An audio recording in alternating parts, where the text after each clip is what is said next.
Moonraker 1 on preset launch program, -2 minutes. Retract crew access armed. CAA retract. Transfer orbital power. Internal power transferred. Activate hydraulics. Activate auxiliary power unit. APU active. LH2 replenish. Pressurize MPS helium tanks.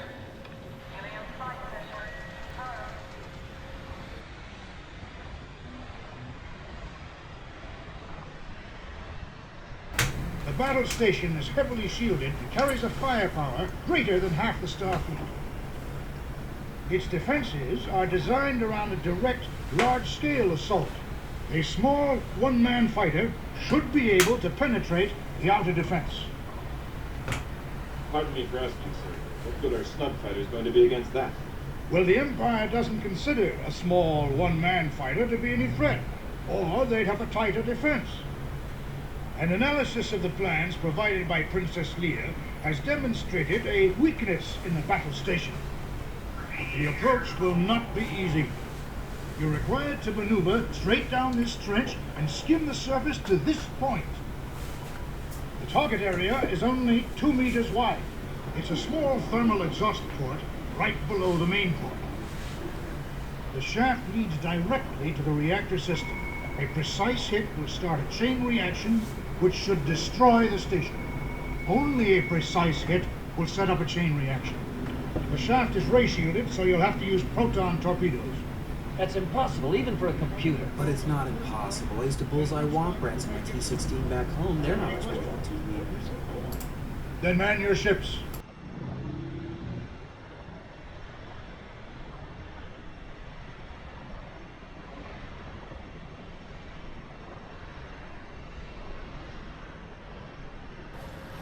To upgrade to DEFCON 3. Absolutely. General, contact NORAD. You tell them we've upgraded to DEFCON 3. It's not what the president said.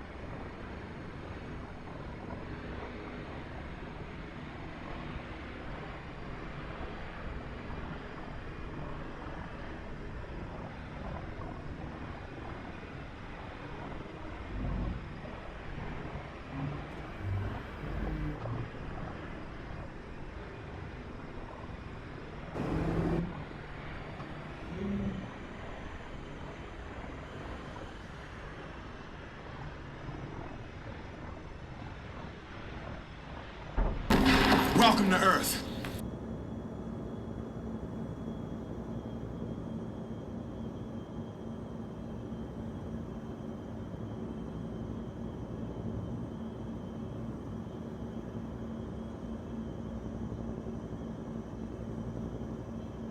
San Juan Center Delta 77 Tango Charlie is type 8 miles southwest of Tango Juliet Alpha Bravo 1,100 feet. Request flight following. Moonraker launch program, now commencing. -20 seconds. SRB gimbal profile.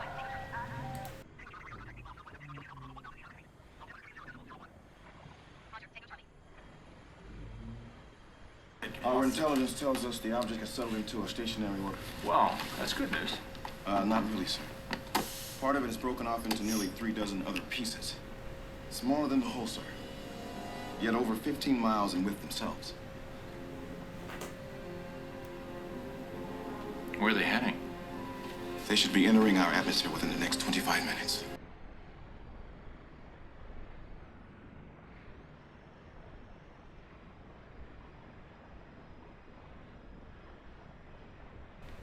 Alright, Flight Sim crew, this is your pilot in command, Ryan, with a little bit of a different video for you today.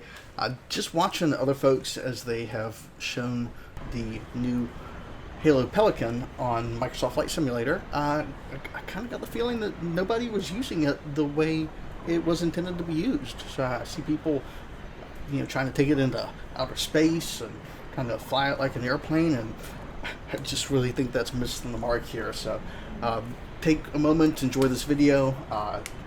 It's my opinion, this craft is best used for navigating terrain, doing trench runs through between buildings, and really just exploring everything that the Microsoft Flight Simulator world has to offer. with its high maneuverability and ease of control, it is just phenomenal when it comes down to, you know, inspecting or flying around a city skyline or looking at landmarks.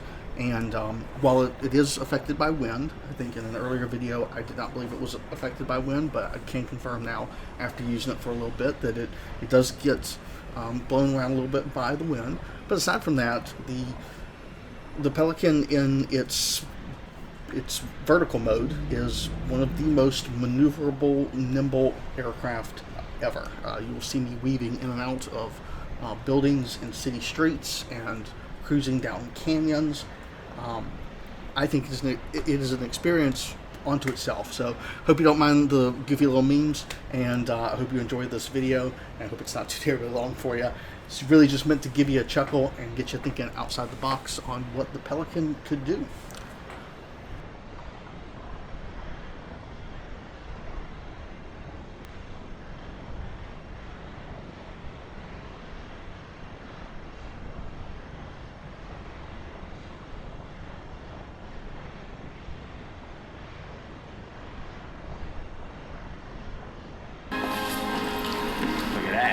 Wow!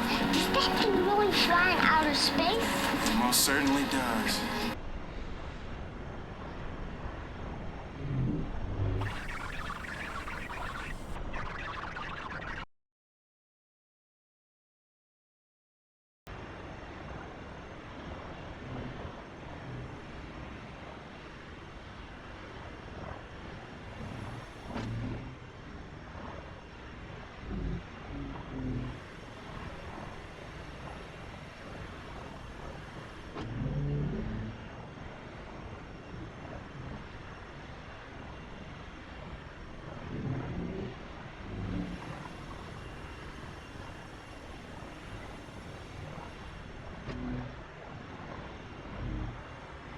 So I'm going to close things out with just a little bit of just a recap. So I'm flying here over Sydney, and as you can see, this is an absolutely phenomenal area to have fun with this sci-fi spacecraft. You can navigate in between the buildings.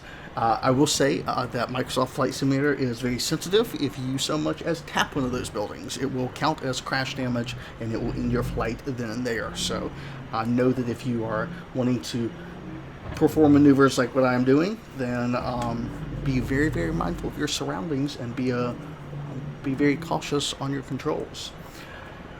But otherwise, this is fun. I mean, I'm just going to flat out say, as far as adding a science fiction craft to make Microsoft Flight Simulator a little more of a game than a flight simulator, which, don't get me wrong, I love it as a flight simulator. I don't think these things will be coming out on the market anytime soon. If so, I would like to have the first one. Thank you, Microsoft. But I mean, just all in all, this is a nimble, interesting, unique, just way of kind of checking things out. So you can see here, I'm going to take the daring risk of flying under this bridge. I seriously thinking that was not actually going to let me do that, but it did. And I guess it allows you to take chances in kind of the game setting that you might not normally. You can also see these beautiful views of some of the most iconic items here, like, for example, the Sydney Opera House. This is, I mean, a symbol of the city right there in front of you, and you can spend as much time cruising around it or looking at it as you'd like to. It's not you're not bound by your airspeed and only getting to view it for a few moments while you fly by.